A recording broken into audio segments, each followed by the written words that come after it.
হুম,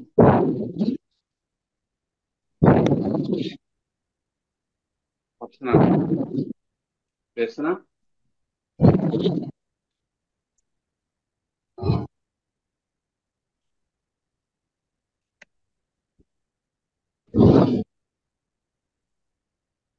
ঠিক আছে, শেয়ার টেয়ার দেছো?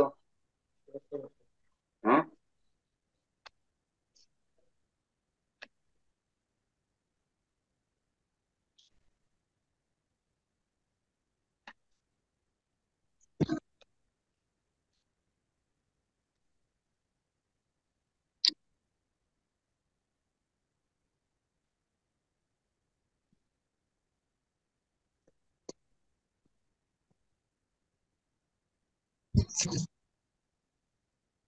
সালামু আলাইকুম। হ্যাঁ, এরা তো কথা বলে না, শুনতে পাচ্ছে? হ্যালো, জি, কথা শোনা যায়। শোনা যাচ্ছে? জি, কথা ঠিক শোনা আছে, যাচ্ছে। হ্যাঁ। সুন্দরবন কলেজ অফ টেকনোলজি এর পক্ষ থেকে সকলকে ধন্যবাদ। আজকের বোধহয় শেষ ক্লাস হতে পারে, অথবা যদি আর দুই একটা ক্লাস হয় সামনে, দেখা যাক কি অবস্থা, বলা যাচ্ছে না তো। বরাবরই আজকের ক্লাসে আমরা তিনটি গ্রুপের উপরে আজকের ক্লাসটা সেট করেছি। প্রথম গ্রুপে আমাদের এখানে সফট স্কিল আছে গ্রুপ এ তে, সেখানে মাল্টিপল চয়েস দেখা যাচ্ছে। এবং গ্রুপ বি তে আমাদের এখানে আছে,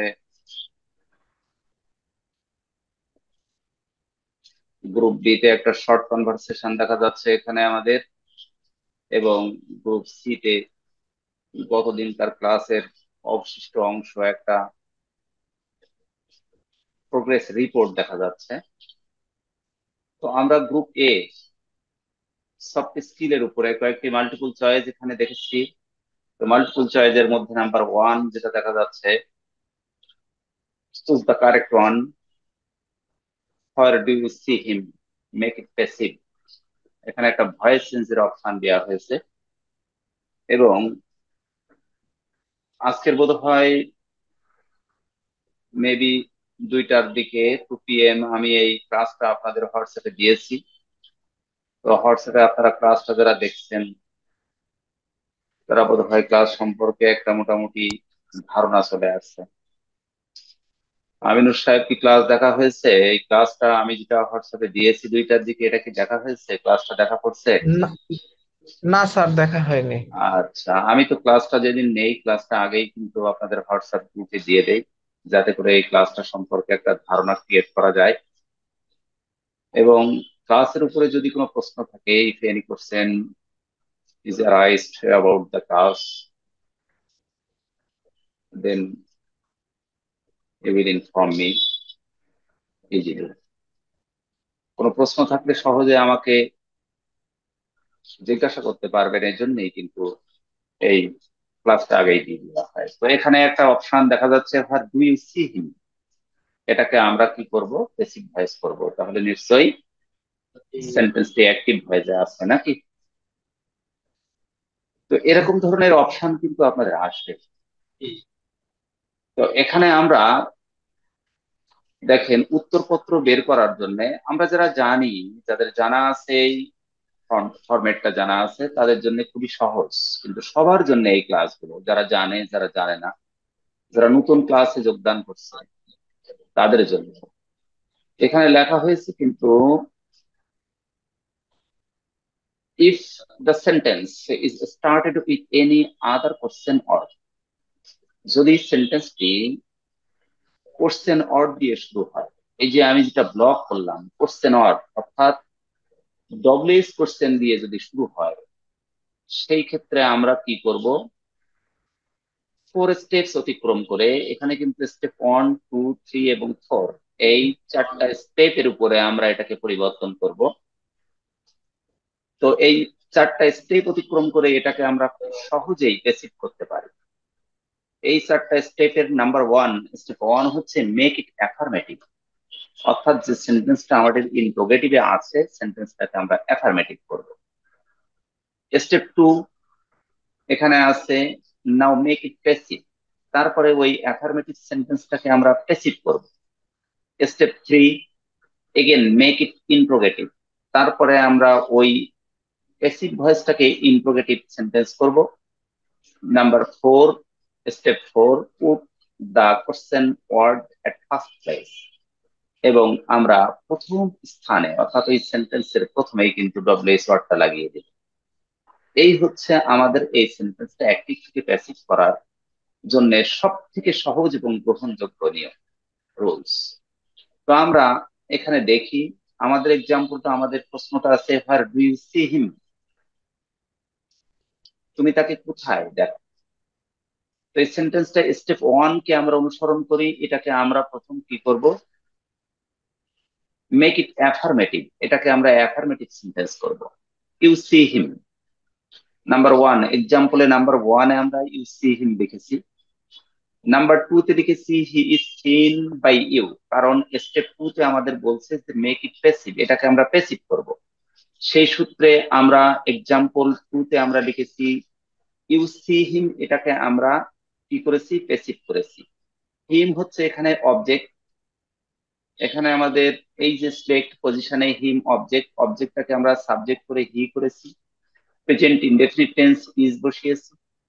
এরপরে আমরা সি কে আমরা ভার্ব থ্রি সিন করেছি, তারপরে আমরা বাই যোগ করেছি রুলস অনুসারে, তারপরে সাবজেক্টটাকে অবজেক্ট করেছি ইউ। তাহলে এই অ্যাফার্মেটিভ সেন্টেন্সটাকে আমরা কি করলাম, প্যাসিভ করলাম। স্টেপ থ্রি এখানে বলা হচ্ছে এগেন মেক ইট ইন্ট্রোগেটিভ, তারপরে যেটাকে আমরা প্যাসিভ করলাম এই এক্সাম্পল থ্রিতে এসে ওইটাকে কিন্তু আমরা ইন্ট্রোগেটিভ সেন্টেন্স করে ফেলালাম।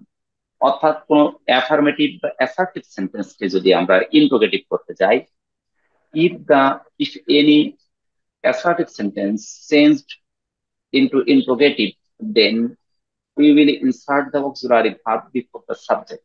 তখন আমরা কি করব, সাবজেক্ট পজিশনের পূর্বেই আমরা অক্সিলারি ভার্বটাকে স্থাপন করব। তাহলে সেই সূত্র মতে স্টেপ থ্রি বলছে এটাকে ইন্ট্রোগেটিভ করতে, এবং এক্সাম্পল থ্রিতে আমরা এটাকে ইন্ট্রোগেটিভ করেছি।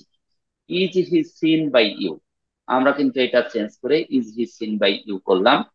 এরপরে আমরা স্টেপ ফোরে বলছে যে put the question word at first place, এরপরে আমাদের কোশ্চেন ওয়ার্ড যেটা ছিল ডব্লিউএইচ ওয়ার্ড, এটাকে আমরা সেন্টেন্সের প্রথমে যোগ করব। আমরা এখানে এক্সাম্পল ফোরে দেখেন আমরা হায়ার যে কোশ্চেন ওয়ার্ডটা ছিল, এই হায়ার কোশ্চেন ওয়ার্ডটাকে কিন্তু আমরা কি করেছি, আলটিমেটলি ওই ইন্ট্রোগেটিভ সেন্টেন্সের প্রথমে যোগ করেছি। তাহলে where is he seen by you, আমার এখন এই সেন্টেন্সটি কিন্তু প্যাসিভ হয়ে গেল। আমাদের এত বিস্তারিত কিন্তু আলোচনা করার আসলে দরকার নাই, তারপরেও আমি প্রথম সেন্টেন্সটা অ্যাক্টিভ থেকে প্যাসিভ করার জন্য বিস্তারিত ভাবে আলোচনা করলাম। যাদের এ সম্পর্কে ধারণা কম আছে তাদের কাছে এটা স্পষ্ট ভাবে উপস্থাপন করার জন্য আমরা কি করেছি, এটাকে কিন্তু ইলাবোরেটলি আমরা ইলাবোরেশন অর্থাৎ ইলাবোরেটলি অ্যানালাইসিস করার চেষ্টা করেছি। তো এখানে তাহলে উত্তরটা কি আসলো, অ্যান্সারটা আসলো কি, where is he seen by you. তাহলে অপশন এ, বি, সি এবং ডি এর মধ্যে এই সেন্টেন্সটা যেখানে আছে সেটাই আমাদের উত্তর হিসাবে আমাদেরকে ধরতে হবে। তো আমরা দেখি এখানে আমাদের এই অপশন গুলো এ বি সি এর মধ্যে কোনটা আমাদের এই higher is seen by you আছে। তো আমরা এখানে দেখছি যে অপশনের A number higher is seen by you, এখানে আমাদের কিন্তু এই অপশন এটা আমাদের উত্তর হিসেবে অর্থাৎ অ্যান্সার হিসেবে আমাদেরকে সিলেক্ট করতে হবে। কারণ এখানে আমাদের অপশন এ তে এখানে কিন্তু আছে where is he seen by you. তাহলে এটা ক্লিয়ার হয়েছে কি, জাহিদুল সাহেব কি ক্লিয়ার? এটাই কি কোনো প্রশ্ন আছে? না স্যার, এটা ক্লিয়ার। না স্যার, বুঝতে ক্লিয়ার, পেরেছি। এটা তো জানা আছে সবার, তারপরেও এগুলো ফান্ডামেন্টালি একটু আলোচনা করা লাগে এই জন্য সবার জন্য। আমি শুনতে পাচ্ছি না কথা, শুনতে পাচ্ছি না। তো ঠিক আছে, তাহলে আমরা where is he seen by you এটাকে কিন্তু আমরা অ্যান্সার হিসেবে স্টেট করলাম, এবং এটা কিন্তু ইলাবোরেটলি অ্যানালাইসিস করা হলো যে কিভাবে এই বিষয়টা কিন্তু আমাদের উত্তর হিসেবে আমরা গ্রহণ করেছি। তার এই বিষয়গুলো কিন্তু আমরা স্টেপ আকারে এটাকে অ্যানালাইসিস করেছি। তো আমরা বি পোর্শনে আর একটা এখানে দেখছি, মাল্টিপল চয়েসের একটা প্রশ্ন দেখছি। এই প্রশ্ন বা এই কোশ্চেনে আমাদের said me where have you lost the pen I bought for you yesterday. এখানে কিন্তু আমরা কি করেছি, একটা ন্যারেশন নিয়ে আসছি। এই ন্যারেশনটা একটা ন্যারেশন নিয়ে আসছি আমরা। এই ন্যারেশনটা আমাদের প্রথম দেখতে হবে যে ন্যারেশনের কিন্তু দুইটা অংশ থাকে, এটা আমাদের জানা আছে, রিপোর্টিং ভার্ব এবং রিপোর্টেড স্পিচ। এবং রুলস অনুযায়ী reported speech, if the reported speech is treated as a past tense then the reporting verb is changed according to the rules. অর্থাৎ রিপোর্টেড স্পিচটা যদি পাস্ট টেন্স হয়, রিপোর্টিং ভার্বটা যদি past tense হয়, তাহলে রিপোর্টেড স্পিচের টেন্সের পরিবর্তন হবে, এটা বলতে চাচ্ছি। আর if the reporting verb is treated as a present indefinite or future, then the reported speech not changed. অর্থাৎ যদি রিপোর্টিং ভার্বটা প্রেজেন্ট বা ফিউচার টেন্স হয়, তাহলে রিপোর্টিং ভার্বের এই রিপোর্টেড স্পিচের টেন্সের কোনো পরিবর্তন হবে না। তো সে অনুযায়ী আমাদের সেট টু মি, এটা হচ্ছে রিপোর্টিং ভার্ব। এই রিপোর্টিং ভার্বটা কিন্তু পাস্ট টেন্সে আছে, সো দ্যাট আমরা এই রিপোর্টের স্পিচ যে অংশটা আছে এইটার আমরা টেন্সের পরিবর্তন করব অ্যাকর্ডিং টু দ্য রুলস, যে রুলস রয়েছে সেই রুলস অনুযায়ী। কারণ আমাদের এই reporting verb is set to me, এটা পাস্ট টেন্স। যদি রিপোর্টিং ভার্বটা প্রেজেন্ট বা ফিউচার টেন্স হতো, তাহলে কিন্তু রিপোর্টেড স্পিচের টেন্সের কোনো পরিবর্তন করা লাগতো না। এটাই হচ্ছে আমাদের রুলস। তো আমরা দেখি কি সেড টু মি এবং where have you lost the pen I bought for you yesterday. তো আমাদের এখানে আর একটা জিনিস দেখার বিষয় যে রিপোর্টেড স্পিচটা কোন সেন্টেন্সে আছে। The report here the reported speech is stated as A interrogative sentence. আমাদের এখানে রিপোর্টেড স্পিচটা কিন্তু ইন্টারোগেটিভ সেন্টেন্স আছে, সো দ্যাট আমরা রিপোর্টিং ভার্বকে আস্কড বা ইনকোয়ার অফ দিয়ে পরিবর্তন করব। কারণ কি?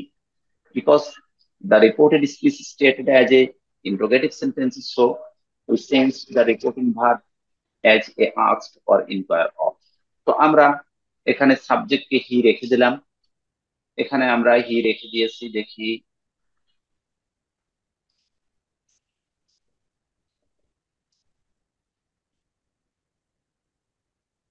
হি কে আমরা রেখে দিলাম।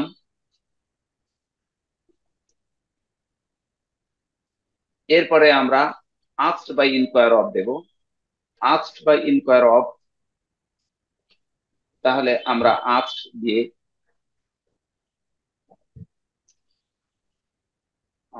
দুটোই চেঞ্জ, তাহলে আস্কড এরপরে আমাদের মি যোগ করলাম, অর্থাৎ হি আস্কড মি। এরপরে আমাদের সূত্র হচ্ছে যদি ডব্লিউএইচ অর দিয়ে সেন্টেন্সটি শুরু হয়, তাহলে আমরা এখানে কিন্তু ডব্লিউএইচ অরটাকে রেখে দেব। সেক্ষেত্রে আমরা হোয়ার রেখে দিয়েছি, তাহলে আমরা লিখি হি আস্কড মি। এরপরে আমাদের ডব্লিউএইচ অর দিয়ে যদি সেন্টেন্সটি শুরু হয়, তাহলে কোটেশন তুলে দিয়ে আমরা কি করব, ডব্লিউএইচ অর রেখে দিলাম। তারপরে আমাদের কি করতে হবে, হায়ার। তারপরে আমাদের সাবজেক্টটাকে নিয়ে আসতে হবে। এখানে সাবজেক্ট আছে কিন্তু কি, ইউ। সাবজেক্ট কি আছে, সাবজেক্ট আছে আমাদের ইউ। তাহলে ইউটা হচ্ছে সেকেন্ড পারসন, অর্থাৎ রিপোর্টেড স্পিচের সাবজেক্ট যদি সেকেন্ড পারসন হয়, তাহলে আমাদের কি করতে হবে, এর কি দিয়ে পরিবর্তন করতে হবে, অবজেক্ট দিয়ে, রিপোর্টিং ভার্বের অবজেক্ট দিয়ে পরিবর্তন করতে হবে। এখন ইউটা এখানে আছে আমাদের কি, সেকেন্ড পারসন। এই যে আমি সিলেক্ট করলাম যেটা ইউ সেকেন্ড পারসন। এখন রিপোর্টিং ভার্বের অবজেক্ট কে আছে, মি। তাহলে মিটা অবজেক্টিভ পজিশনে আছে, সঙ্গত কারণে আমাদের এই অবজেক্টিভ পজিশনটা, আমাদের যেহেতু এটা সাবজেক্টের জায়গা, তাই আমরা সাবজেক্ট পজিশনে সাবজেক্টিভ মুডে নিয়ে আসবো আই। তাহলে আমরা কি লিখলাম, আই লিখলাম, ইউটা পরিবর্তন হয়ে আই হয়ে গেল। এরপরে আমাদের আছে হ্যাভ ইউ লস্ট, অর্থাৎ কোন টেন্স আছে এটা, প্রেজেন্ট পারফেক্ট টেন্স। কোন টেন্স, কি জাহিদুল ইসলাম, কোন টেন্স আছে এটা, present perfect, present present perfect. Perfect tense. জি, প্রেজেন্ট পারফেক্ট টেন্স পরিবর্তন হয়ে কোন টেন্সে যাবে যেন? পাস্ট পারফেক্ট টেন্সে যাবে পাস্ট নাকি? Perfect tense. G G. Present perfect tense must be changed into past perfect tense. তাহলে পাস্ট পারফেক্ট টেন্সের আমাদের সাহায্যকারী ভার্ব আছে, অক্সিলারি ভার্ব আছে হ্যাড। তাহলে আমরা কি লিখলাম? হ্যাড লিখলাম। এরপরে আমাদের মূল ভার্বটাকে আমরা ফাইন্ড আউট করার চেষ্টা করব। এখানে মূল ভার্ব আছে কিন্তু লস্ট। যেহেতু প্রেজেন্ট পারফেক্ট টেন্সের মূল ভার্ব ভার্ব থ্রিতে থাকে, পাস্ট পারফেক্ট টেন্সেও ভার্ব থ্রিতে থাকবে। তাই আমরা অ্যাকর্ডিং টু রুল আমরা লস্ট লিখলাম। তাহলে ফায়ার আই হ্যাড লস্ট। তারপরে আমাদের অবশিষ্ট অংশটা আমরা এখানে লিখে দেব কোন পর্যন্ত?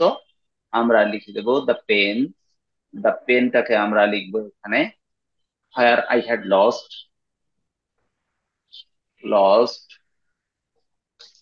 দ্য পেন আমরা লিখলাম। এরপরে আমাদের কিন্তু এখানে আছে সাবজেক্ট আই। তাহলে এই আইটা কে? আসলে রিপোর্টিং ভার্বের কে আইটা? আইটা হচ্ছে first person. First person reported স্পিচের ফার্স্ট পারসন রিপোর্টিং ভার্বের কি দিয়ে পরিবর্তন হয়? সাবজেক্ট দিয়ে পরিবর্তন হয়, এটা কিন্তু রুলস। রিপোর্টেড স্পিচের ফার্স্ট পারসন রিপোর্টিং ভার্বের সাবজেক্ট দিয়ে পরিবর্তন করতে হবে। তাহলে আমার ফার্স্ট পারসন আই আছে রিপোর্টেড স্পিচে, আর রিপোর্টিং ভার্বের আমার সাবজেক্ট রয়েছে হি। তাহলে আইটা আলটিমেটলি এখন কি হয়ে যাবে? হি হয়ে যাবে।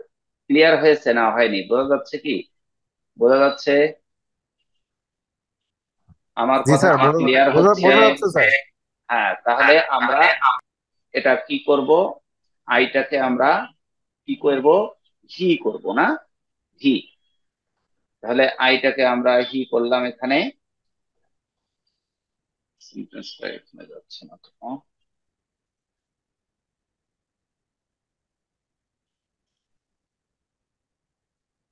দ্য পেন, তারপরে হচ্ছে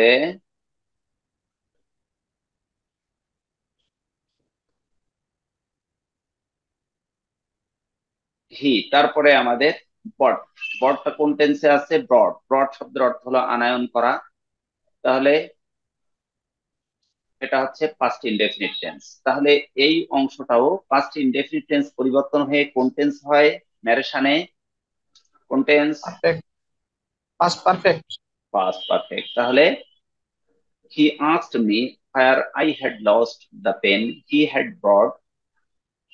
এরপরে আমাদের আছে কি? ফর। আমরা ফর যোগ করলাম। এবার আর একটা বিষয় দেখার, সেটা হলো ইউ রয়েছে কিন্তু এখানে প্রোনাউন। এই প্রোনাউন গুলো পরিবর্তনের রুলসটা হচ্ছে আগেই বলেছি, ইউ সেকেন্ড পারসন পরিবর্তন হবে রিপোর্টিং ভার্বের অবজেক্ট দিয়ে।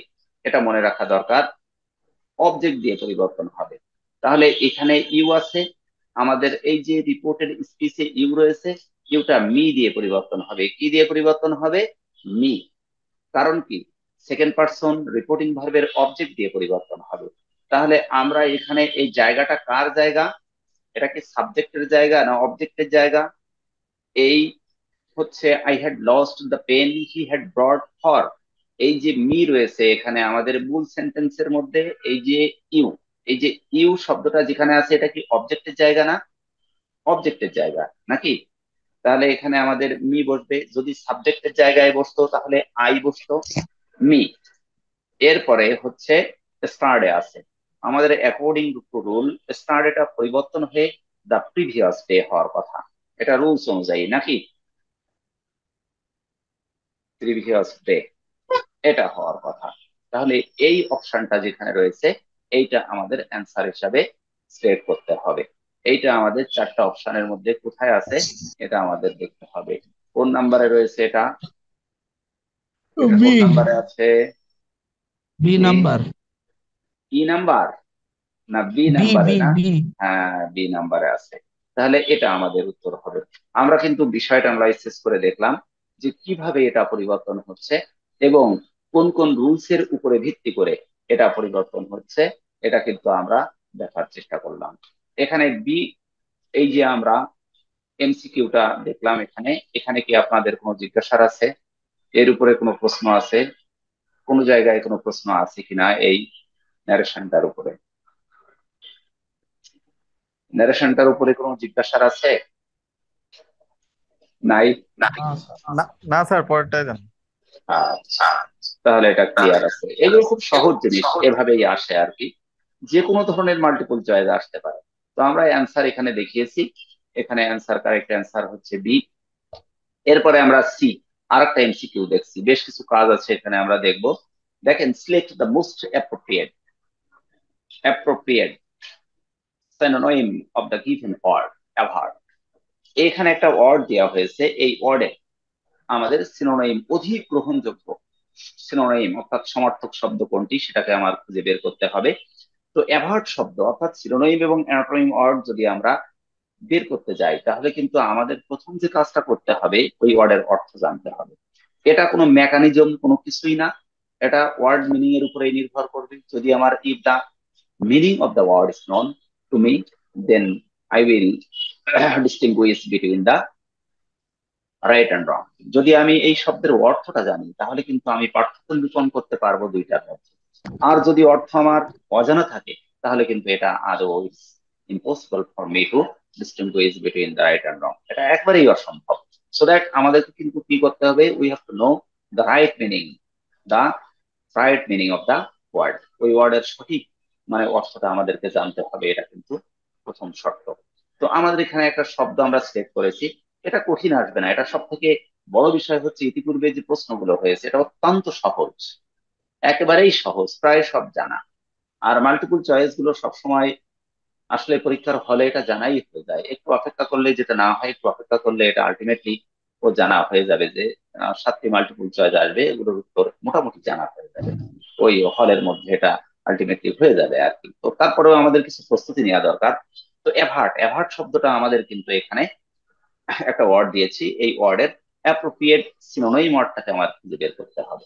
তো প্রথমে আমাদেরকে জানতে হবে, we have to know at first, we have to know the meaning of the word avert. অ্যাভার্টের অর্থ কি? অ্যাভার্ট শব্দের অর্থ হলো এড়ানো, এড়িয়ে যাওয়া। কি বললাম অ্যাভার্ট শব্দের অর্থ? কি বললাম? এড়িয়ে এড়িয়ে যাওয়া। যাওয়া, এড়িয়ে যাওয়া। তাহলে এইটা যদি আমরা জানি যে অ্যাভার্টটা আসলে অর্থ কি, তাহলে কিন্তু পরবর্তীতে আমাদের এই ওয়ার্ডগুলো বের করতে অনেক সহজ হবে। তাহলে অ্যাভার্ট শব্দের অর্থ আমরা বলেছি এড়িয়ে যাওয়া। এখন আমরা অপশন গুলো দেখি। এ, নাম্বার এ হচ্ছে কি? অপশনের মধ্যে এ, ফেস। ফেস শব্দের অর্থ, ফেস শব্দের অর্থ কি যেন? ফেস মানে, যদি if the word stated as a মুখমণ্ডল। Noun, then the meaning of the word is face, মুখাবয়ব, চেহারা। If the word stated as a verb, then the meaning of the word is মুখোমুখি হওয়া, নাকি ফেস টু ফেস, মুখোমুখি হওয়া, তাই না? এরপরে পারমিট, নাম্বার বি। বিতে কি আছে? পারমিট। এই পারমিট শব্দের অর্থ হচ্ছে কি দিয়া? পারমিশন, পারমিট, কি বলে এটাকে যেন? পারমিট মানে কি? অনুমতি দিয়া, পারমিশন অনুমতি। কনফ্রন্ট, কনফ্রন্ট শব্দের অর্থ হলো মুখোমুখি হওয়া, অর্থাৎ উভয় দিক দিয়ে সামনাসামনি এগিয়ে আসা, একে অন্যের দিকে সামনে হয়ে এগিয়ে আসা। আর প্রিভেন্ট, প্রিভেন্ট শব্দের অর্থ হলো প্রতি, কি প্রিভেন্ট মানে কি? প্রতিরোধ করা, প্রতিরোধ করা, তাই তো? তাহলে এই চারটা আমরা অপশন এখানে দেখেছি। এই চারটা অপশনের মধ্যে দেখেন অ্যাভার্ট শব্দটা এখানে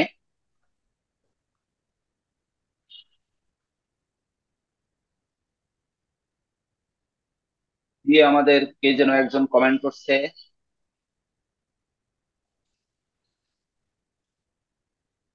তো এখানে অ্যাভার্ট শব্দটা হচ্ছে to prevent something unpleasant. To prevent, প্রতিরোধ করতে, সামথিং কোন জিনিস, আনপ্লিজেন্ট অসুখকর কোন জিনিসকে প্রতিরোধ করতে আর কি এগিয়ে আসা। এরপরে প্রিভেন্ট শব্দের অর্থ to stop something from happening or to stop, অর্থাৎ কোন জিনিস সংঘটিত হওয়া হতে এটাকে থামিয়ে রাখা।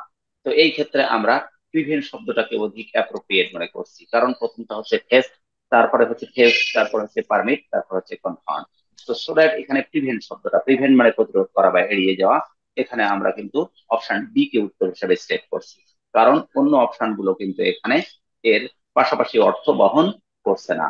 সঙ্গত কারণে আমরা অপশন ডি কে কিন্তু কি করছি? অপশন ডি কে আমরা অ্যান্সার হিসেবে এখানে সিলেক্ট করেছি। তো ঠিক আছে, এখানে কি কোনো কিছু জানার আছে, কোনো ওয়ার্ডের অর্থ বা কোনো কিছু? যে আমিনুর সাহেব, না স্যার। ক্লিয়ার আছে? এরকম সহজ জি সহজ জিনিস আসবে, খুবই সহজ, একবারে কঠিন না। এই ক্লাসগুলো করলে হয়তো দুই একটা নতুন কোনো তথ্য জানা যেতে পারে। এরপরে ডি, আমরা অপশন ডি তে দেখছি হুইচ স্পেলিং ইজ কারেক্ট। এখানে কিন্তু বেশ কয়েকটা ওয়ার্ড দিয়েছি, আমি 4টা ওয়ার্ড দিয়েছি। এই 4টা ওয়ার্ড আলটিমেটলি যদি আপনারা স্ক্রিনে, if the word seen in the screen, স্ক্রিনের মধ্যে যদি দেখেন, তাহলে you will easily distinguish between the right and wrong. এটা কিন্তু আলটিমেটলি যে ওয়ার্ড গুলো কারেক্ট নয় অর্থাৎ ইনকারেক্ট, সেই ওয়ার্ড গুলো কিন্তু আলটিমেটলি আন্ডারলাইন, রেড আন্ডারলাইন করা হয়েছে, সো দ্যাট এম্বারেসমেন্ট এই ওয়ার্ডটাই হচ্ছে এখানে কারেক্ট স্পেলিং আছে। তো আপনারা এটা একটু দেখে নিন, কারণ স্ক্রিনের মধ্যে এটা কিন্তু আলটিমেটলি ধরা পড়েছে যে কোনটা সঠিক। তো এরকম ধরনের অপশন আসতে পারে যে সঠিক স্পেলিং অর্থাৎ কারেক্ট স্পেলিংটা অপশনের মধ্যে আপনাদের দিতে পারে। এরপরে দেখেন নাম্বার ই।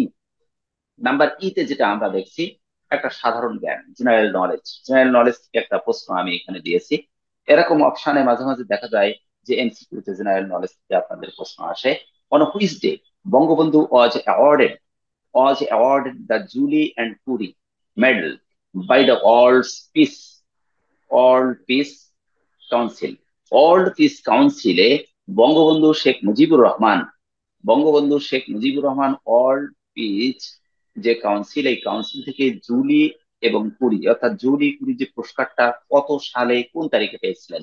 তো এটা সাধারণ জ্ঞান, এটা পড়লে আলটিমেটলি হয়ে যাবে। তো অপশনটার উত্তরপত্র নিচে দেয়াই আছে, আছে না? কি জাহিদ সাহেব, উত্তর দেয়া আছে না নিচে? জি জি। স্যার, দেওয়া আছে। হ্যাঁ, তাই এটা আসলে মেকানিজমের কিছু না, মেকানিজমের প্রশ্ন। আছে নাকি এটা? হ্যাঁ জি, বলেন, আমি স্যার শুনি। 1973 সালে 23 মে। হ্যাঁ 23 মে, এই যে উত্তরটা এখানে সিলেক্ট করেছি। এরকম কিন্তু মাঝে মাঝে আলটিমেটলি এরকম ধরনের সাধারণ জ্ঞান থেকে একটা প্রশ্ন হুট করে দিতে পারে। তো বঙ্গবন্ধুর উপরে এখন প্রশ্নগুলো বেশি বেশি আসে, তো আমার মনে হলো যে একটা অপশনে এই আমরা প্রশ্নটা ইনক্লুড করি। তো সো দ্যাট এখানে আমরা 1973, 23 মে তিনি কি করেছিলেন, was awarded the Julian and Curie Medal by the World Peace Council, অর্থাৎ বঙ্গবন্ধু accepted the award, তাই তো, on the day of কি 23 মে in 1973। এটা 1973 23 মে তে এই পুরস্কারটা তিনি জুলি এবং কুরি পুরস্কার পেয়েছিলেন। এরপর আমরা গ্রুপ এ তে আমরা 5টি কিন্তু কি করেছি, 5টি এমসিকিউ আমরা দেখলাম। এরপর গ্রুপ বি, গ্রুপ বি তে আমরা যে বিষয়টা এখানে দেখা যায়, বেশ কিছু প্রশ্ন গ্রুপ বি তে আসে। তার মধ্যে আমি আগেই কিন্তু ক্লাসে বলেছি যে গ্রুপ বি তে আমাদের 2 নাম্বার প্রশ্নে যে বিষয়টা আসবে সেটা হচ্ছে ইডিয়াম এবং ফ্রেজ আসবে। আমি আবারও আজকে বলছি যে 2 নাম্বার প্রশ্ন group B, group B 2 number প্রশ্ন থেকে শুরু। গ্রুপ এ কিন্তু 1 নাম্বারের মধ্যে 7টি এমসিকিউ থাকবে। কয়টা? 7টি এমসিকিউ থাকবে, বারবার বলছি, 7 মার্কস গ্রুপ এ তে। গ্রুপ বি তে স্পিকিং স্কিল, এই স্পিকিং স্কিল 2 নাম্বার প্রশ্ন থেকে শুরু হবে। কত নাম্বার? 2 নাম্বার, অর্থাৎ 2 থেকে শুরু হবে, 2 থেকে 5 পর্যন্ত প্রত্যেকটা লিখতে হবে এবং প্রত্যেকটা দাগ নাম্বারে 2 করে মার্কস থাকবে। তো 2 নাম্বারে যে প্রশ্নটা হবে সেটা হচ্ছে ইডিয়াম ফ্রেজ থেকে আসবে। 3টা ইডিয়াম ফ্রেজ থাকবে, এই 3টা ইডিয়াম ফ্রেজের মধ্যে 2টার উত্তর লিখতে হবে। এবং কিভাবে লিখতে হবে, প্রিভিয়াস ক্লাসগুলোতে আমি we have discussed about the written method of idiom phrase. এটা কিন্তু আলটিমেটলি আমি বলে দিয়েছি যে কিভাবে লিখবেন। তাহলে 2 নাম্বার প্রশ্ন চলে গেল গ্রুপ বির। আমরা 3 এবং 5 অর্থাৎ 3, 4 এবং 5 এই প্রশ্নগুলো নিয়ে কথা বলবো। তো 3, 4 এবং 5 এর যে কোনো একটার মধ্যে আমাদের কি থাকতে পারে, একটা শর্ট কনভারসেশন, যেটাকে আমরা ডায়ালগ বলি। এই শর্ট কনভারসেশনটা পার্টিকুলারলি বিজনেসের উপরে, বিজনেসের আলোকে আসতে পারে। তো এখানে আমরা এটা শর্ট কনভারসেশন বা ডায়ালগ দিয়েছি। এটা হচ্ছে বিটুইন ওয়েটার এন্ড কাস্টমার, একজন ওয়েটার এবং কাস্টমার ইন দ্য রেস্টুরেন্ট। অর্থাৎ আপনি রেস্টুরেন্টে গেলেন, আপনার সাথে কথা হচ্ছে একজন ওয়েটারের, অর্থাৎ ওখানে যে ওয়েটার রয়েছে, পরিচারক রয়েছে, ওই যে খাদ্য পরিবেশন করে ওয়েটার, তার মধ্যে কথা। তো এখানে যে ইয়েটা আমরা শর্ট কনভারসেশন অবলিক ডায়ালগ, একই জিনিস। এটা কিন্তু আসতে পারে কোথায়, আমি বলেছি কত নাম্বার দাগে আসতে পারে, গ্রুপ বি এর 3, এই যে এখানে দেয়া আছে 3, 4 অথবা 5, 3টার যে কোনোটায় আসতে পারে। আর 2 তে কিন্তু আসবে ইডিয়াম ফ্রেজ, আমি আবারও বলছি। তো এখানে আমরা যে শর্ট কনভারসেশনটা দেখিয়েছি, এই শর্ট কনভারসেশনটা কিন্তু আলটিমেটলি একজন ওয়েটার এবং কাস্টমারের মধ্যে যে কোনো ধরনের আসতে পারে। আপনারা যেটাই আসুক না কেন, এত ইলাবোরেটলি লেখার দরকার নাই। আবার এটা মনে রাখতে হবে যে আপনারা কিন্তু কি করবেন, আপনাদেরকে কিন্তু 2 ঘন্টা অতিবাহিত করতে হবে এই 30 মার্কসের জন্য, অর্থাৎ 30 মার্কসের উপরে প্রশ্ন হবে, কিন্তু 2 ঘন্টা আপনাদের লিখতে হবে, এই বিষয়টাও কিন্তু মনে রাখা দরকার। সো আমরা এখানে একটা শর্ট কনভারসেশন দেখিয়েছি ওয়েটার। যেহেতু আপনি গিয়েছেন, আপনি ঢুকেছেন, আপনার রেস্টুরেন্টের মধ্যে ঢুকছেন, ঢুকলে কিন্তু আপনি আগে কথা বলতেও পারেন, নাও পারেন, কিন্তু মূল কথা হচ্ছে, অর্থাৎ ফান্ডামেন্টাল কনসেপ্ট হচ্ছে যে ওয়েটার আপনাকে আগে কথা বলবে, কারণ সেটা তাদের ব্যবসা কেন্দ্র। তো ওয়েটার আপনাকে বলছে যে, hello sir, please come this way, sir এই পথ দিয়ে আসেন, your table has been reserve, আপনার টেবলটা এখানে তৈরি করা রয়েছে, আপনার টেবলটা এখানে প্রস্তুত, অর্থাৎ এই টেবিলটা ফাঁকা আছে, আপনি এই টেবিলে আসেন। এবার কাস্টমার, আপনি বলছেন যে থ্যাংক ইউ, ধন্যবাদ, can I have the menu please, আমি কি কোনো মেনু পেতে পারি? আপনারা যখন কোনো চাইনিজে যান, বিশেষ করে চাইনিজে গেলে কিন্তু আপনাকে একটা মেনু লিস্ট দেওয়া হয়। আর যদি আপনি সাধারণ কোনো হোটেলে যান, তাহলে মেনু লিস্ট না দিয়ে একটা ওয়েটার আপনার সামনে এসে বলে, বা আপনি বলেন যে কি কি আছে, তখন সে তার তালিকাটা সে মৌখিক ভাবে পেশ করে। তো আমরা আসলে আলটিমেটলি ধরেন একটা সম্ভ্রান্ত হোটেলে গিয়েছি, এবং সেখানে আমি বলতে চাচ্ছি, বসার পরে তাকে ধন্যবাদ দিয়ে বললাম যে, can I have the menu please, আমি কি কোনো মেনু লিস্ট পেতে পারি? এবার ওয়েটার বলছে, সার্টেইনলি, নিশ্চিত। Would you like to have regular water or mineral water, আপনি কি রেগুলার ওয়াটার চান অথবা মিনারেল ওয়াটার চান? তার কারণ হচ্ছে, এখানে এই কথাটা বলার মূল কারণটা হচ্ছে যে, একজন মেহমান বা একজন মেহমানই বলি না কেন, যখন কোনো হোটেলে প্রবেশ করবে, তখন আলটিমেটলি প্রথম যে দায়িত্বটা হয়ে পড়ে সেটা পানির। এই পানি দেওয়াটা হচ্ছে একটা, কি বলা যায়, যে একটা মডেস্টি। তো পানির ব্যাপারে কথা বলছে যে, আগে পানিটা দিয়ে নেই, তারপরে আপনার ওই জিনিসটা আমি দেখাবো। তো এখানে বলছে যে, আপনি কি মিনারেল ওয়াটার চান না সাধারণ ওয়াটার চান? রেগুলার ওয়াটার বলতে সাধারণত যে ওয়াটার গুলো ব্যবহার করা হয়, এটা এভাবে কিন্তু আমরা এটা শুরু করছি, এবং শেষ পর্যন্ত আপনারা এক নজরে একটু দেখতেই পেয়ে যাবেন। তো এখানে কাস্টমার তখন বলছে যে, get me regular water please, আমাকে এই সাধারণ পানি দিলেই হবে। কাস্টমার কিন্তু এই কথা বলছে, যখন সে বলেছে যে কোন পানি দরকার, তখন আমি বলছি, অর্থাৎ কাস্টমার আপনি বলছেন যে, আমাকে এই যে সাধারণ পানি, গ্লাসের পানি বা জাগের পানি, এটা দিলেই হবে। ওইটার বলছে, শিওর স্যার, হ্যাঁ দিচ্ছি। এবার ওইটার বলছে, আবার ওইটার কথা বলছে যে, here is your water and then menu, এই ওয়াটারটা নেন, আপনি ওয়াটারটা পান করুন, আর তারপরে আপনি আপনার মেনুটা দেখুন। To let me know what you wish to order, আমি লেট করছি যে আপনি কি অর্ডার করবেন, সেজন্য আমি একটু দেরি করি, অর্থাৎ আপনি অর্ডারটা ঠিক করেন যে কি কি খেতে চান। এভাবে কিন্তু এই এটা কিন্তু আমরা শেষ করেছি। এটা আপনারা একটু দেখে নেবেন, এখানে কিন্তু আলোচনা করার মতো তেমন কিছু নাই, কারণ আপনারা সবাই কিন্তু এখানে কি গ্রাজুয়েশন ডিগ্রি নিয়ে আসছেন, জাস্ট আমি একটা মডেল এখানে তুলে ধরলাম। তো কারো আপনাদের কি কোনো কথা আছে জানার এখানে? বলেন যদি জানার থাকে। যেহেতু ক্লাসটা আমি আগেই পাঠিয়ে দিই, আপনারা ক্লাসটা দেখবেন একটু। ক্লাসটা কিন্তু যখনই আমি ক্লাস নেই, এই শনিবার আগেই কিন্তু আমি ক্লাসটা আপনাদের হোয়াটসঅ্যাপে দিয়ে দিই। বলেন তো কোনো কথা আছে এই যে শর্ট কনভারসেশনটার উপরে? বলেন কোনো কথা আছে কিনা। মার্কস কিন্তু 2, আমি কিন্তু মার্কস উপরে লিখে দিয়েছি। 3, 4/5, তিনটা কোশ্চেনে যে কোনো কোশ্চেনে আসতে পারে, কিন্তু মার্কস থাকবে আপনাদের 2 মার্কস। স্যার বলছিলাম কি বলেন। ওই যে যে সাত সাতটা এমসিকিউ আসবো, ওই ন্যারেশন ভয়েস কি ওই সাতটার ভিতরেই থাকবে, এই এই এমসিকিউর ভিতরে আমি থাকবে? আমি একটু শেষ করে নিই, হ্যাঁ বলছি। এমসিকিউটা আপনাদের এমন ভাবে আসবে, A to Z, যে কোনো জায়গা থেকে যে কোনো বিষয়ের উপরে দিতে পারে, হ্যাঁ ওর ভিতরেই থাকবে, অন্য কোথাও থাকবে না। আর ট্রান্সফরমেশন থাকতে পারে, যে কোনো জিনিস আপনার বলছিলাম এ কি, থাকতে আপনি পারে। যে বলেন। ক্লাসগুলো দিই জি আপনি জি যে ক্লাসগুলো দিয়েছেন হোয়াটসঅ্যাপে বা জি আমরা জি জি ক্লাসগুলো করছি, এর ভিতর জি থেকে আসবে না আমাদের বাইরের থেকেও অন্য বই পড়া লাগবে? কোনো বই পড়া লাগবে না, যা পড়েছেন 9, 10, বিশেষ করে ইন্টার পর্যন্ত, এটা এনাফ। আর আমি একটা দেখেন, গ্রুপ A, B এবং সির উপরে সলিউশন একটা দিয়েছি, একটা আছে গ্রুপ A তে অনেকগুলো এমসিকিউ, গ্রুপ B তে বেশ কিছু উত্তরপত্র আছে, এবং গ্রুপ C তে সলিউশন, সেটা গ্রুপ A, B এবং সি, সাজেশন এবং সলিউশন, এই দুইটা মোটামুটি দেখলে হয়ে যাবে। সাজেশনটা দেখেন, ওর সাথে দেখেন টোটাল সাজেশনের সলিউশন আমার দেওয়া আছে। আর এগুলো এক্সেস কিছু ক্লাস আমি করাচ্ছি। ওইটাকে আপনি যে কথা বলছেন, কে জাহিদ না আমিনুর সাহেব? আমার সাথে কথা বলছেন কে, আমিনুর সাহেব? হ্যালো? জি, হ্যালো? জি কি জি স্যার, শুনতে পাচ্ছেন? আমার কথা কি শুনতে বলছিলাম পেয়েছেন? স্যার। জি হ্যাঁ বলেন। স্যার। আমি বুঝতে জি পারছি না হ্যাঁ বলেন। জি স্যার, হ্যাঁ বলছিলাম স্যার, হ্যাঁ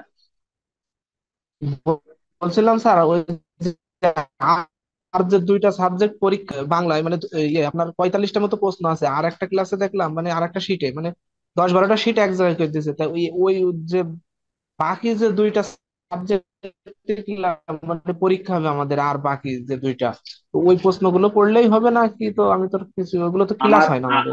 আমার ইংলিশের কথা বলছেন না অন্য সাবজেক্টের কথা বলছেন, এটা একটু কাইন্ডলি ক্লিয়ার করেন।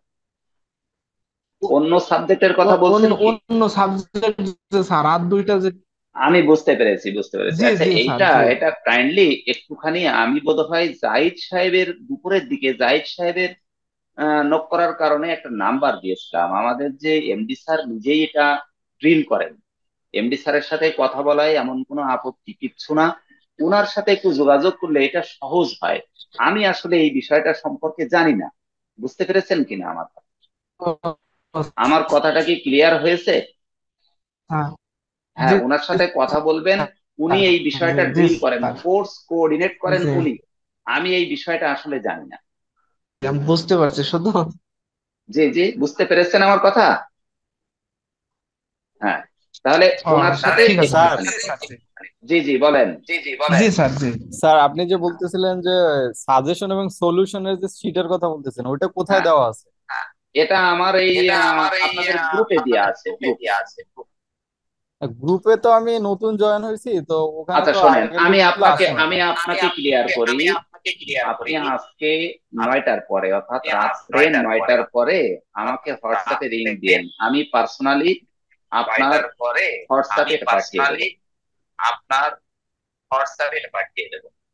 তা ক্লিয়ার আপনার হয়েছে হোয়াটসঅ্যাপের কি? নাম্বার তো মানে ওই যে শিটটা দেওয়া আছে ওইটা আপনার হোয়াটসঅ্যাপ? জিরো আজকে ওয়ান যে সেভেন শিটটা ফোর দিয়েছেন জিরো ক্লাসের জন্য। আজকে ক্লাসের জন্য ওখানে তো আমি আমার নাম্বার দেইনি। আচ্ছা, একটু পরে আমি আমার নাম্বারটা গ্রুপে দিয়ে দেবো ক্লাসের পরে, ঠিক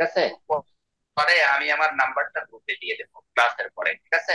ওকে ওকে। WhatsApp number. জি আচ্ছা, আমি বলে দিচ্ছি, নাম্বারটা দিয়ে দেবে, আমার নাম এবং নাম্বার আপনাদের হোয়াটসঅ্যাপে দিয়ে দেবে ক্লাসের পরে। জি। আচ্ছা, তো এরপরে কি আর কিছু জানার আছে? 9টার পরে আপনাকে নক করবো আর কি। হ্যাঁ, 9টার পরে আমাকে নক করলে আমি ওইটা, ওই যে সলিউশন এবং সাজেশন যা যা আপনার লাগে, নক করবেন বলতে আমাকে রিং করবেন, আমি পাঠিয়ে দেবো। ঠিক আছে? জি জি। জি, আমি আচ্ছা ওকে ওকে, ঠিক আছে। থ্যাংক আচ্ছা, তো আমরা শর্ট কনভারসেশনটা এখানে দেখলাম। এ ব্যাপারে কি কোনো কথা আছে? নাই। না স্যার, এই ব্যাপারে কোনো কথা নেই। এরপরে দেখেন আর একটা বিষয়, গ্রুপ, 3টা গ্রুপে কিন্তু প্রশ্ন হবে। এটা কি জানা আছে আপনাদের? 3টা গ্রুপে প্রশ্ন হবে, এ বি এবং সি। এটা জানা আছে? জি স্যার, জানা আছে। জি। তাহলে আমরা এখানে কিন্তু গ্রুপ সি তে একটা বিষয় এখানে দেখছি, গ্রুপ সি রাইটিং স্কিল। তাহলে 1 নাম্বার স্কিল হচ্ছে সফট স্কিল, এখানে 7টি মাল্টিপল চয়েস। গ্রুপ বি তে আমাদের আছে 4টা প্রশ্ন থাকবে, 4টা লিখতে হবে, 8 মার্কস 2 করে। এবং ওখানে বললাম 2 নাম্বারে কিন্তু আমাদের থাকবে কি জিনিস? Idiom phrase. 3, 4, 5-এর মধ্যে যে কোনো একটা জায়গায় শর্ট কনভারসেশন থাকবে, সেটা বললাম। আর গ্রুপ সি তে আমাদের কিন্তু রাইটিং স্কিলের মধ্যে একটা থাকবে, 6, 7, 8 এবং 9 এর মধ্যে আমাদের কি থাকতে পারে? Progress report. প্রোগ্রেস রিপোর্ট, আমি গতদিন কিন্তু স্টুডেন্টশিপের উপরে একটা প্রোগ্রেস রিপোর্ট আপনাদের দেখিয়েছি। যারা ক্লাসে ছিলেন ওনারা বুঝতে পারছেন যে স্টুডেন্টশিপের উপরে। আর এখানে আজকে একটা প্রোগ্রেস রিপোর্ট আমি দেখছি। এই প্রোগ্রেস রিপোর্টটা কিন্তু আছে, এটা বিজনেসের উপরে। আমাদের প্রোগ্রেস রিপোর্টটা 2 ভাবে আসতে পারে। আমি যে সলিউশনটা আপনাদের দেব, এই যে সাজেশনের আলোকে, ওখানে দেখবেন লেখা আছে, আমি বোধহয় প্রিভিয়াস মেবি 10th ক্লাস, মানে 10 নাম্বার ক্লাসে আলোচনা করেছিলাম, আমার স্মরণ নাই। এই প্রোগ্রেস রিপোর্টটা 2 ভাবে আসতে পারে। কয় ভাবে বললাম? 2 ভাবে আসতে পারে। একটা হচ্ছে প্রোগ্রেস রিপোর্ট কোনো বিষয়ের উপরে লিখতে বলতে পারে, প্যারাগ্রাফ আকারে তখন লিখতে পারে। আর যদি বলে progress report, make a progress report, progress report তৈরি করেন, তখন কিন্তু এই যে এটা আমার এখানে আছে, এই স্ক্রিনের মধ্যে দেখতে পাচ্ছি, এভাবে কিন্তু লিখতে হবে। এই প্রোগ্রেস রিপোর্টটা তৈরি করতে আপনাকে 2 ভাবে বলতে পারে, একটা হলো স্টুডেন্টশিপের উপরে প্রোগ্রেস রিপোর্ট তৈরি করতে বলতে পারে, আর একটা হলো ব্যবসায়ের উপরে তৈরি করতে বলতে পারে। তো আমরা স্টুডেন্টশিপের উপরে কিন্তু প্রথম দেখিয়েছি। যে কিভাবে আমরা স্টুডেন্টশিপের উপরে প্রোগ্রেস রিপোর্টটা তৈরি করব। আর আজকে আমরা দেখছি এখানে যে একটা ব্যবসায়ী প্রোগ্রেস রিপোর্ট আমরা কিভাবে তৈরি করব। দেখেন, এই বিষয়টা একটু বাসায় পড়বেন, পড়ার পরে যদি কোনো প্রশ্ন থাকে তাহলে নেক্সট ক্লাসে আপনারা প্রশ্ন করবেন, কারণ এখানে ইলাবোরেটলি এই জিনিসটা পড়ার মতো সুযোগ নাই। তবে আমি যেখান থেকে এই জিনিসটা বেশি গুরুত্বপূর্ণ সেখান থেকে দেখছি।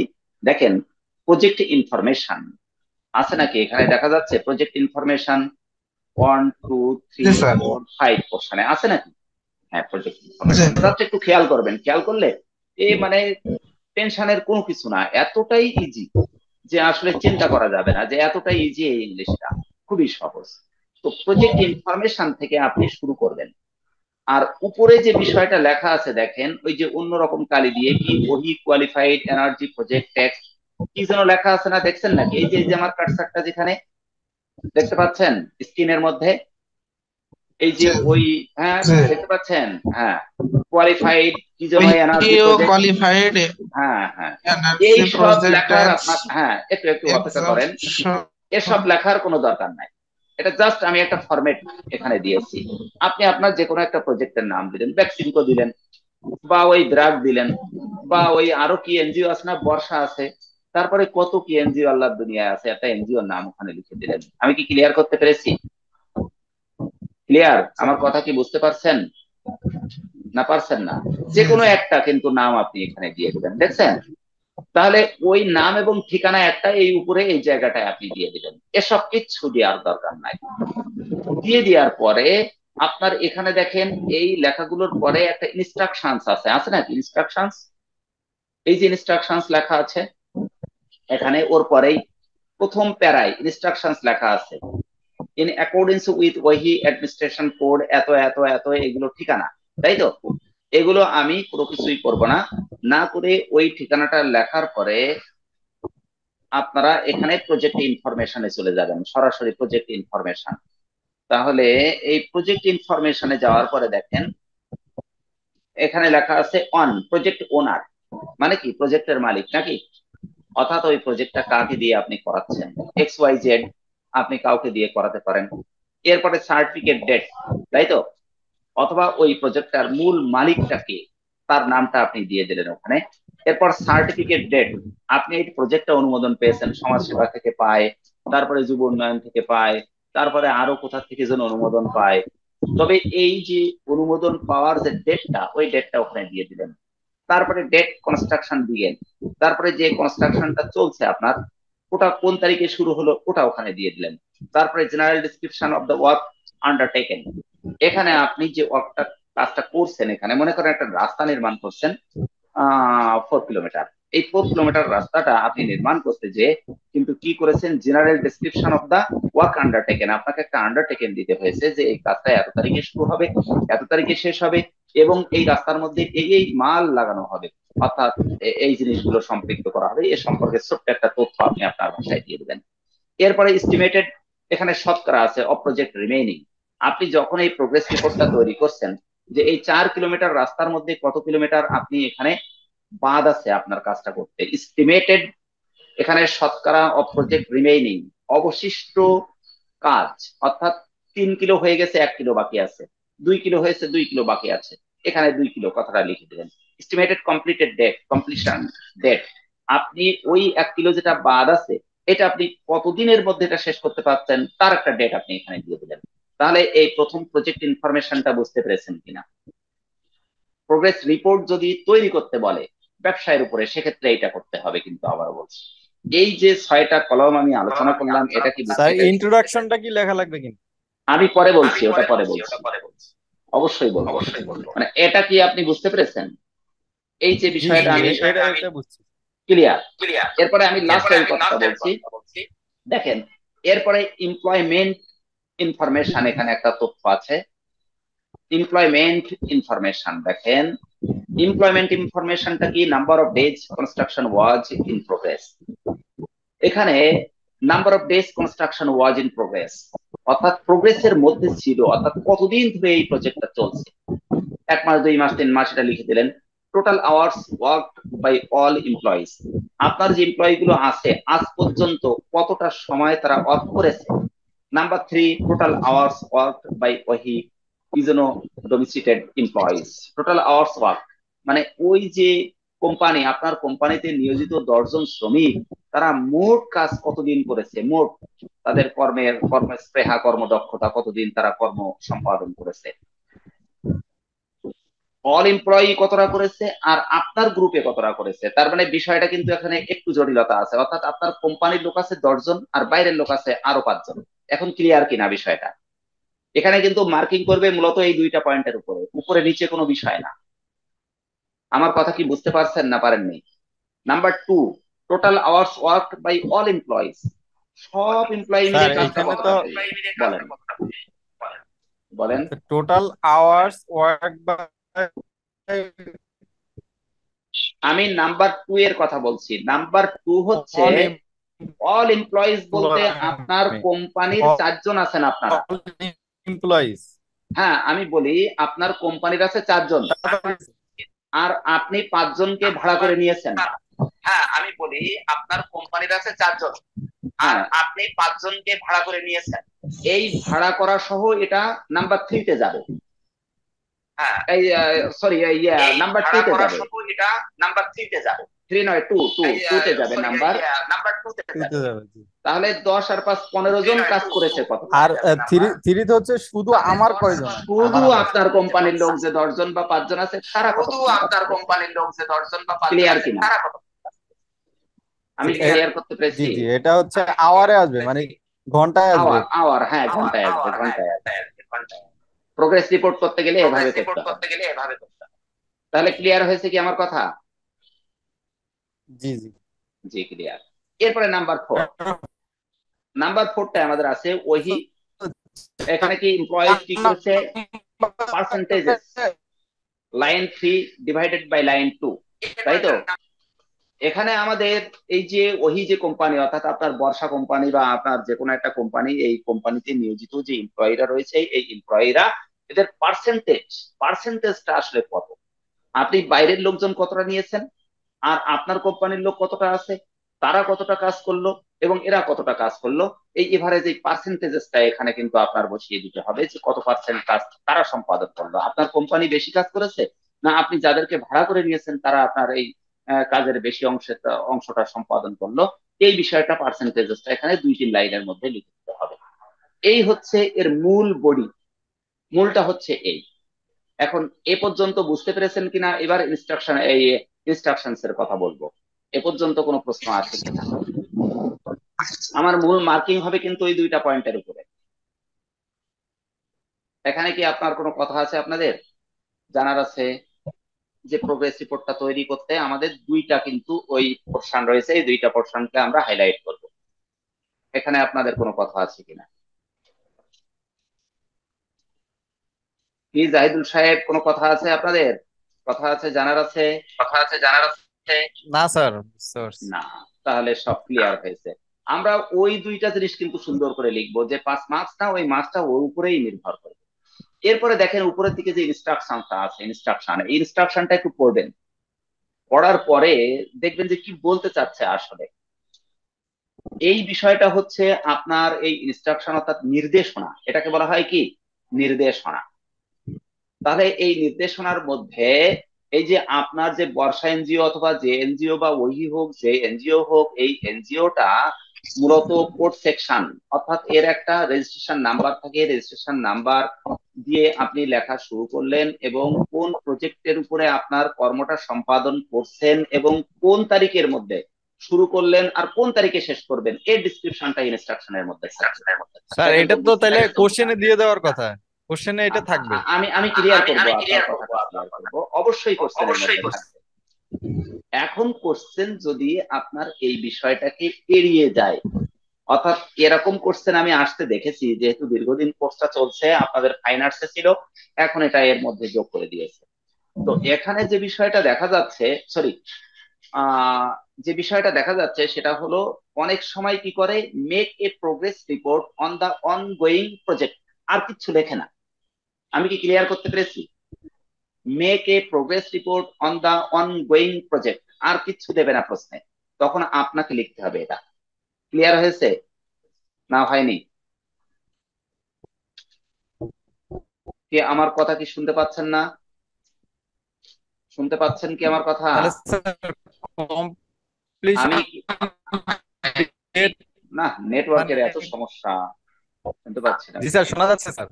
শোনা যাচ্ছে? আমি বলতে চাচ্ছি যে আপনার প্রশ্নে যখনই বলবে make a progress report on the ongoing project, আর কিছু বলবে না, প্রশ্নে শেষ, তখন আপনাকে ইনস্ট্রাকশনটা লিখতে হবে। আমি কি ক্লিয়ার করতে পেরেছি? ক্লিয়ার করতে স্যার পেরেছি? অনগোয়িং প্রজেক্ট হলেও এটা ডেট থাকবে কিনা স্যার? ডেট তো কোনো কিছুই দেবে না আর প্রশ্নে। তাহলে কি আর ডেটটা প্রশ্নে আমার নিজের মতো বানাই নিব? সব কিছু আপনার মতো করে লিখতে হবে, আবারও বলছি, সব কিছু আপনার মতো করে লিখতে হবে। তখন এই ইনস্ট্রাকশনটা আপনাকে সুন্দর করে লিখতে হবে। অর্থাৎ প্রজেক্টের নাম এই, প্রজেক্ট শুরু এই, আমার যে মানে কোম্পানির নাম এই, এটার রেজিস্ট্রেশন নাম্বার এত, এটা এখন থেকে কাজ শুরু করে, এই প্রজেক্টটা এত তারিখ থেকে শুরু করেছে, এটা এত তারিখে শেষ করার কথা, এই কথাগুলো আপনিই লিখবেন তখন, যখন প্রশ্নটা এড়িয়ে যাবে। আর প্রশ্ন এড়িয়ে না গেলে এটা প্রশ্নে দেয়া থাকবে, তবে প্রশ্নে কম জায়গায় দেয়া আমি দেখেছি, খুব বেশিরভাগ ক্ষেত্রে আপনাদের নিজেদের ইনস্ট্রাকশনটা লিখতে হয়। ক্লিয়ার হয়েছে কি? স্যার আমি কি বিগত ক্লিয়ার? সালের একটা প্রশ্ন যদি গ্রুপে দিতেন ভালো হতো।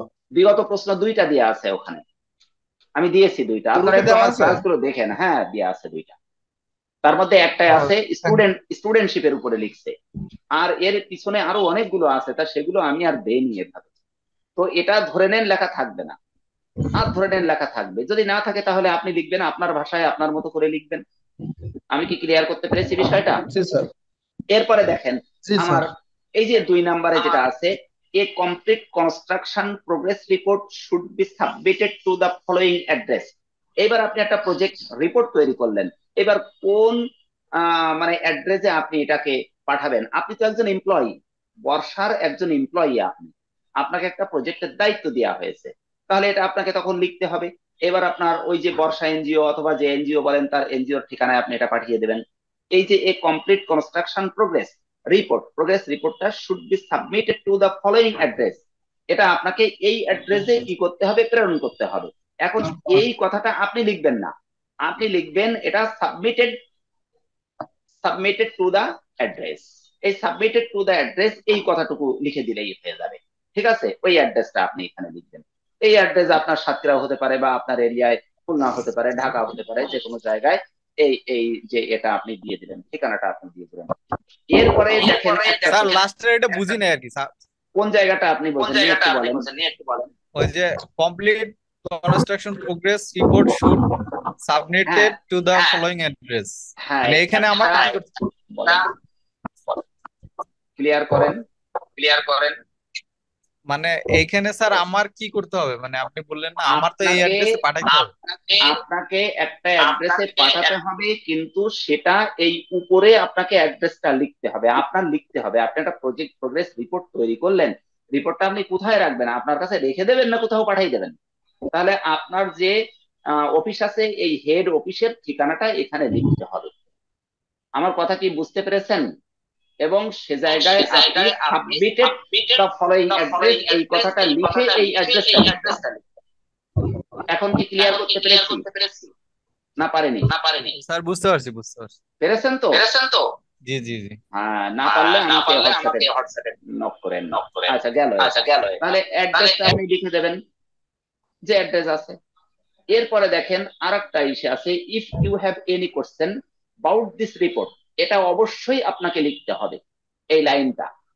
যদি আপনার হায়ার অথরিটি মনে করে যে আপনার প্রোগ্রেস রিপোর্টটা সঠিক হয়নি বা গ্রহণযোগ্য হয়নি, সেই ক্ষেত্রে আপনাকে তাকে ইনফর্ম করতে হবে। যদি আরো কোনো কোশ্চেন থাকে তাহলে আপনি আমাকে যোগাযোগ করবেন। সেটা আপনি কি মারফত করবেন? ডাইরেক্ট কলে আপনি করতে পারেন, আপনার ঊর্ধ্বতন কর্মকর্তা আপনার সাথে করতে পারে, অথবা কোনো চিঠির মাধ্যমে করতে পারে। এখন তো আর চিঠি নাই, এখন মেইলের মাধ্যমে করতে পারে। তাহলে আপনি সেই মেইল নাম্বার অথবা আপনার ফোন নাম্বারটা আপনি এখানে দিয়ে দেবেন। এই লাইনটা অবশ্যই আপনাকে লিখতে হবে। তাহলে ক্লিয়ার করতে পেরেছি? তাহলে আপনাকে কিন্তু যে কাজটা করতে হবে, ইনস্ট্রাকশনটা আপনার দেয়া থাকতেও পারে, নাও পারে, না পারলে আপনি দিবেন। তারপরে এই যে ঠিকানাটা আপনাকে অবশ্যই লিখতে হবে, এবং এই ইফ যেখান থেকে শুরু হলো এটাও অবশ্যই লিখতে হবে। এই হচ্ছে প্রোগ্রেস রিপোর্ট তৈরির মোটামুটি একটা আচ্ছা ফরম্যাট আমরা এখানে উপস্থাপন করলাম। বলেন। আকাশ কনে। জি জি জি, আমি শুনতে পাচ্ছি না,